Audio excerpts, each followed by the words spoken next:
Well, if you're old enough, you will remember the 2001 collapse of the former energy giant Enron. It started with Enron and their auditors, and then there were paper shredders, and it all got very messy, and the whole world of auditing was turned upside down. This is the MoneyMakers. I'm Bruce Whitfield, and tonight we're talking to the Independent Auditors Regulatory Board about the investigation into KPMG's dealings with the Gupta link company Linkway Trading. The auditors are alleged, according to the Gupta leaks emails, to have aided Linkway to account for the lavish Sun City wedding, the Gupta Sun City wedding, as a business expense, and also to pay zero taxes on their Free State government windfall, which ended up paying for everything.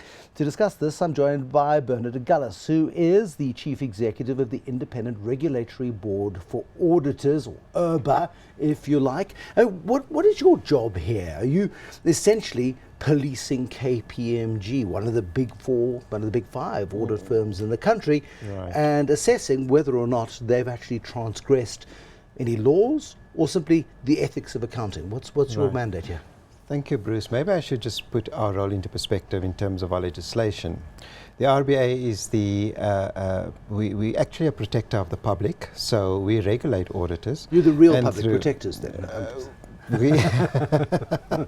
Yes, we try to protect the public, mostly the investing public, yep, because investors take important decisions based on the work and the opinions of auditors. Yep. And that is why auditors are also regulated. So our main responsibility is to regulate auditors in the protection of the public. Now, it's better to explain what we do in terms of an investigation if I can explain to you, sure, what is expected of auditors.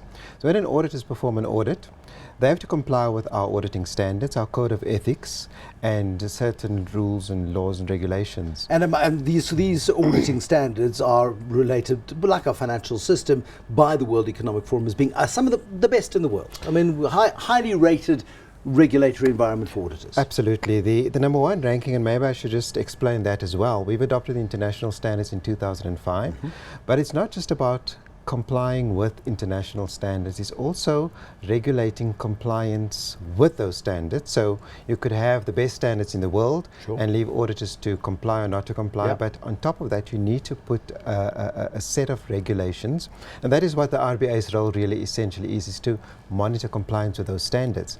And it is the fact that we have strong regulation in South Africa that actually gives us that number one ranking in the world in terms of the World Economic Forum. So it's not just the standards, it's how you manage, sure, compliance to those standards as well.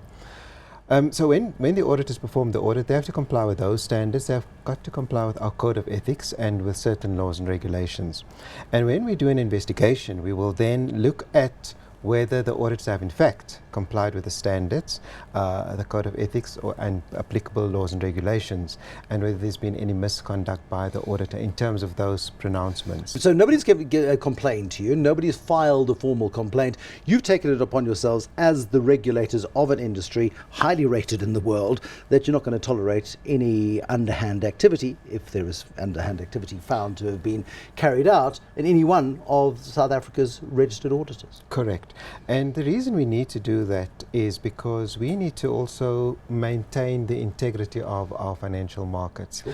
And there can only be confidence in our financial markets, especially at a time like this, when there's downgrades, the economy is struggling. It's important that institutions like the RBA give back that confidence to the market about our profession and what we do if something goes wrong in the profession, how we need to restore confidence from the public again. What power do you have? Let's, for example, say that there was a discussion in a smoky boardroom in the basement that nobody else knows. There's a basement boardroom at KPMG where cigars are allowed, and there was a conspiracy within KPMG. Worst case scenario.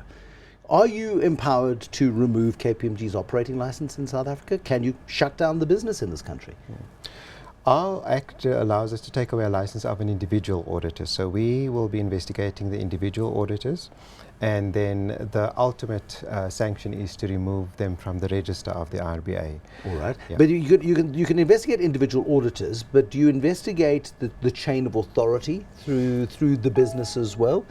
Yes, because the standards don't only apply to the individual auditor, they also apply to the firm. So we will look into the firm as well.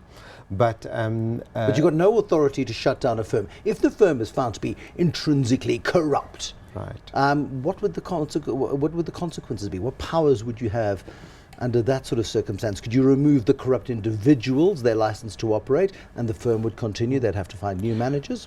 How would it work? It would always be better to remove the corrupt individuals, because if you close down a firm, those corrupt individuals, but also those individuals will go to another firm and continue with their behavior. So to address the actual behavior, we usually remove the license or remove the individual from our register. All right. And does that happen often?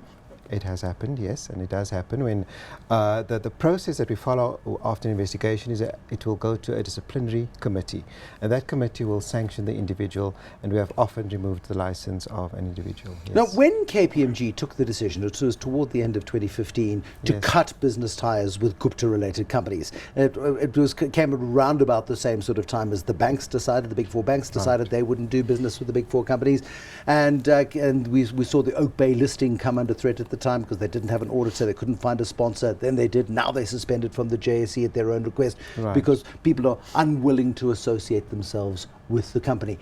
Was there a duty on KPMG at that point to disclose anywhere why it had cut ties with the Guptas? Because it wouldn't talk about it at the time. Yeah. Should it have come to you and said, we have found some evidence of wrongdoing. Right. We're not comfortable with this audit. We're carrying out an internal investigation into our role here, because it seemed massively coincidental that all of these financial services players at the same time decided not to do business. And if KPMG didn't do that, surely they should be sanctioned on that basis, because they've not operated transparently, surely, from your perspective. Right. Section 45 of our legislation puts an obligation on the auditor to report any irregularity at any stage, not only when they resign, but during the audit and while they are the auditors of that company. If they pick up anything that's irregular, and that's defined in our legislation, they have to report it to the IRBA. Did they? There were no reports. There were no reports from KPMG, yet they took the action to suspend the account. Right. Why did the IRBA not make inquiries of KPMG back in 2015, say this is an unusual step, our audit chums? Why did you make that decision? We would normally, we don't know whether there are any reportable irregularities at a company. We normally pick that up when you do an inspection. So when But surely if an auditor resigns, that's a big step. Auditors don't resign. I mean, this is cash flow. Nobody quits on a client unless there's a rotten fish somewhere. Well, we didn't do an investigation at that stage. Why not? Because we didn't have any evidence. There was nothing that pointed to the fact that there could be any wrongdoing. You're beginning to sound like the Hawks in the National Prosecuting Authority. But there was no evidence of wrongdoing, but surely you would have made the inquiry to say, why have you quit the audit? We did. We did speak to the auditors. In fact, when we had discussions with the auditors. When they resigned, we engaged.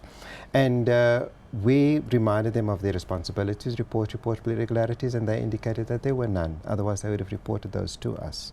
But we didn't start with an investigation at the time. I mean, okay, so they say there were no reportable irregularities at the time, yet they had sufficient cause to resign from an account that was, as far as we know, in good standing. Yes. And now we're seeing lots of circumstantial evidence at this stage suggesting that there were irregularities. And if they weren't aware of those irregularities, surely as auditors, they should have picked something up in the money trail.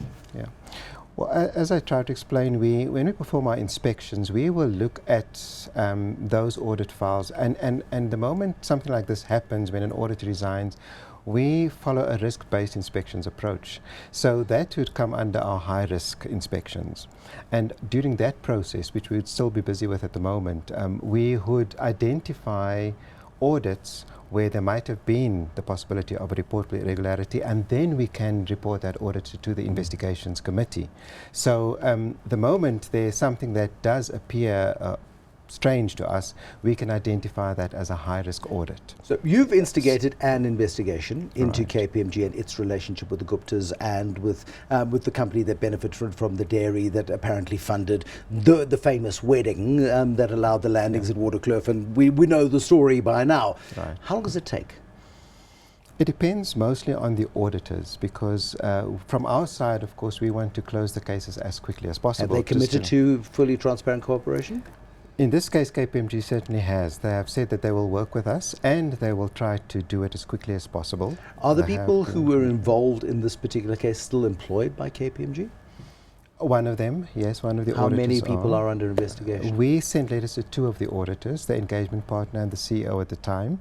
So the CEO at the time is not there anymore. But Moses Hosana, who is now That's right. this week quit as the incoming chairman of Alexander Forbes, ostensibly to clear his name. Right. The engagement partner is the other partner to whom we sent a letter. So those are the two partners that we will be investigating. And when do you anticipate you might be finished with this investigation? We send our first letter to KPMG on Friday, and we give them 30 days to respond.